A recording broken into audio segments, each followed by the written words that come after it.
Several Kannada film and TV stars have begun to campaign for select candidates in the upcoming BBMP polls.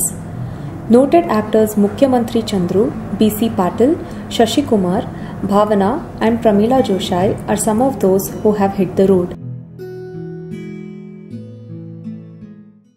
I think cleaning up BBMP is the motto. It should be the motto for everyone, for all of us.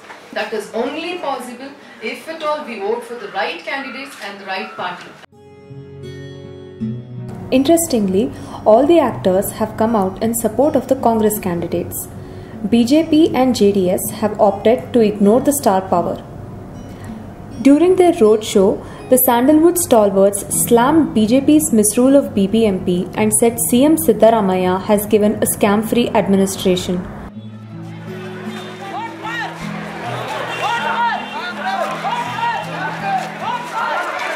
In a smart city, ಬೇಜವಾಬ್ದಾರಿತನ ಉತ್ತರ ಮಂತ್ರಿಗಳಿಂದ ಕೇಂದ್ರದ ಮಂತ್ರಿಗಳಿಂದ smart ಸಿಟಿಗೆ ಅದಕ್ಕೂ ಅನುಮತಿ ಕೊಡಬೇಕಾಗಿರೋ ಕೇಂದ್ರ ಸರ್ಕಾರ ತೀರ್ಮಾನ ಮಾಡಬೇಕಾಗಿರೋ ರಾಜ್ಯ ಸರ್ಕಾರ ವೈಫಲ್ಯ ಅಂತ ಯಾವ ರೀತಿ 4 ಜನ ದಿಗ್ಗಜರು ಶ್ರೀಮಾನ್ ಸನ್ಮಾನ್ಯ ಗೌರವಾನ್ವಿತ ಅನಂತ್ ಕುಮಾರ್ ಅವರು, ಸದಾನಂದ ಗೌಡರು ಬೆಂಗಳೂರಿನಿಂದ ಗೆದ್ದಂತ 2 ಎಂಪಿಗಳು, ಅದೇ ಇನ್ನೊಂದು ಬಿಜೆಪಿಯಿಂದಲೇ ಗೆದ್ದಂತ ಮೋಹನ್ ಅವರು ಅಲ್ಲಿದ್ದಾರೆ ಕೇಂದ್ರದಲ್ಲಿ, ವೆಂಕಯ್ಯ ನಾಯ್ಡು 3 ಬಾರಿ ಕನ್ನಡವೇ ಕಲಿದೇ ಇರತಕ್ಕಂತ ಒಬ್ಬ ವ್ಯಕ್ತಿಯಲ್ಲಿ ಅಧಿಕಾರ ಮಾಡ್ಕೊಂಡು ಅವರು ಸ್ಮಾರ್ಟ್ ಸಿಟಿ ಕೊಡಿಸಕ್ಕಾಗಿಲ್ಲ.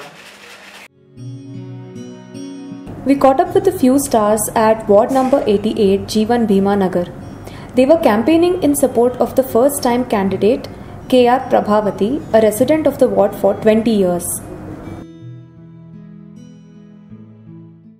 ಅದೇ ರೀತಿ ಇವತ್ತು ನಾವು 88ನೇ ವಾರ್ಡ್ನಲ್ಲಿ ಪ್ರಯಾಣ ಮಾಡ್ತಿರುವಂಥ ಸಂದರ್ಭದಲ್ಲಿ ಅಕ್ಕಪಕ್ಕ ಜನಗಳು ನಿಂತುಕೊಂಡು ಬಹಳ ಸ್ವಾಗತವನ್ನು ಬಯಸಿ ಮತ್ತು ಕಾಂಗ್ರೆಸ್ಸನ್ನು ಗೆಲ್ಲಿಸ್ತೀವಿ ಅನ್ನುವಂಥ ಒಂದು ಸೂಚನೆಯನ್ನು ಕೂಡ ಕೊಡ್ತಾ ಇದ್ದಾರೆ. ಆ ನಿಟ್ಟಿನಲ್ಲಿ ನಮ್ಮ 88ನೇ ಕ್ಷೇತ್ರದ ಅಭ್ಯರ್ಥಿಯಾದ ಶ್ರೀಮತಿ ಪ್ರಭಾವತಿಯರು ಈ ಕ್ಷೇತ್ರದಿಂದ ಖಂಡಿತವಾಗಿ ಅಭಿವೃದ್ಧಿ ಗೆಲ್ತಾರೆ ಅನ್ನುವಂಥ ಭರವಸೆ ಇದೆ.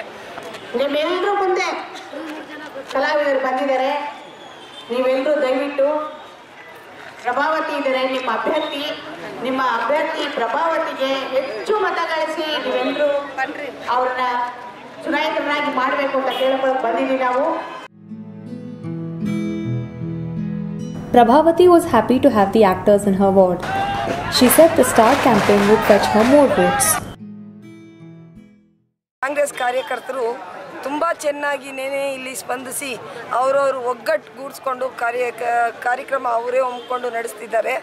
ಅದರ ಜೊತೆಯಲ್ಲಿ ಏನೋ ಊಟದ ಜೊತೆಯಲ್ಲಿ ಒಂದು ಉಪ್ಪಿನಕಾಯಿ ಅಂತ ನಮ್ಮ ನಟರು ಬಂದಿರೋದ್ರಿಂದ ಇನ್ನು ಸ್ವಲ್ಪ ಹುಮ್ಮಸ್ಸು ಜಾಸ್ತಿಯಾಗಿ ನಮ್ಮ ಜನ ತುಂಬ ಅಧಿಕವಾಗಿ ಇಲ್ಲಿ ಸ್ಪಂದಿಸೋದು ಪ್ರಯತ್ನ ಮಾಡ್ತಾರೆ.